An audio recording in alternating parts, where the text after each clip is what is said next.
बच्चों एसएससी का 4 पेज का एक नोटिस आया है। उस नोटिस को आप सब बच्चे, अगर आप एसएससी का एग्ज़ाम आगे 2026 में देने वाले हैं तो आपको उसके बारे में पता होना चाहिए।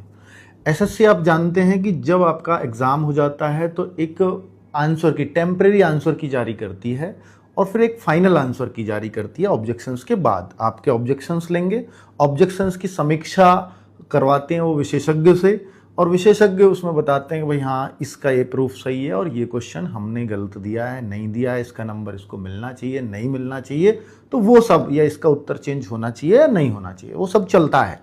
तो इसको लेकर के बच्चे आरटीआई से भी क्वेश्चंस करते हैं, एसएससी से, हाई कोर्ट में भी चले जाते हैं, और फिर हाई कोर्ट इस तरह की गाइडलाइंस देता है एसएससी को कि बच्चों को स्पष्ट करो कि भाई किस किस केस में आप उनको नंबर दोगे या किस किस केस में उसका उत्तर बदला जाएगा। तो उसको ऑब्जेक्शन को लेकर के 4-5 सिनेरियो एसएससी ने बताए हैं। पहला क्या है?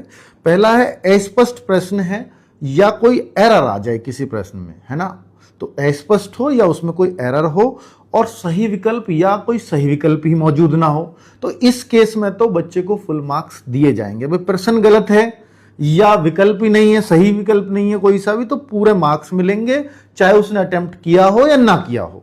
दूसरी कंडीशन इन्होंने बोली है कि अगर एक से अधिक उत्तर सही हैं तो फिर अगर उन सही उत्तर, मान लीजिए 4 ऑप्शन आते हैं और 2 उत्तर सही हैं, बी भी सही है और डी भी सही है, तो फिर उन दोनों में से कोई सा भी अगर बच्चे ने लगा दिया है तो आपको मार्क्स मिलेंगे। लेकिन अगर ए और सी लगा दिया है तो फिर आपका नेगेटिव कटेगा और आपने अटेम्प्ट नहीं किया तो 0 मार्क्स में जाओगे। तो ये कंडीशन है। तीसरा है, अगर आपका प्रश्न आउट ऑफ सिलेबस आ जाता है तो इसकी संभावना, हालांकि वो कह रहे हैं बिल्कुल ही कम है, आउट ऑफ सिलेबस जैसी कोई चीज नहीं होती है एसएससी में, फिर भी मान लेते हैं तो फिर उस प्रश्न को हटाया जाएगा और सबको उसके अंक दिए जाएंगे। चौथी कंडीशन है कि ट्रांसलेशन में कोई एरर है तो भाई अब एसएससी जैसे जीडी का एग्जाम है तो वो बहुत सारी भाषाओं में लेता है, तो कह रहा कि अगर पंजाबी बच्चे ने चुनी है और पंजाबी में मान लीजिए क्वेश्चन गलत है तो फिर पंजाबी चुनने वालों को उसका फायदा मिलेगा, उनका मार्क्स दिए जाएंगे अगर पंजाबी में गलत है। बाकी में उस भाषाओं को चुनने वाले को अगर मान लीजिए बाकी में सही है तो फिर उसके मार्क्स नहीं मिलेंगे, ऐसा उन्होंने बोला है।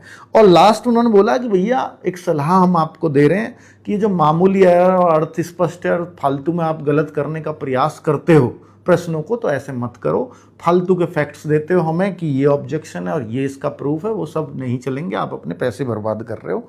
तो ये उन्होंने बोला है कि फालतू में गलत साबित करने का प्रयास मत किया करो, एक्सपर्ट हैं हम लोग भी इसको जानते हैं। तो 2026 में जितनी भी आगे परीक्षाएं होंगी तो ये सब उनमें लागू होने वाला है, यही ये नोटिस।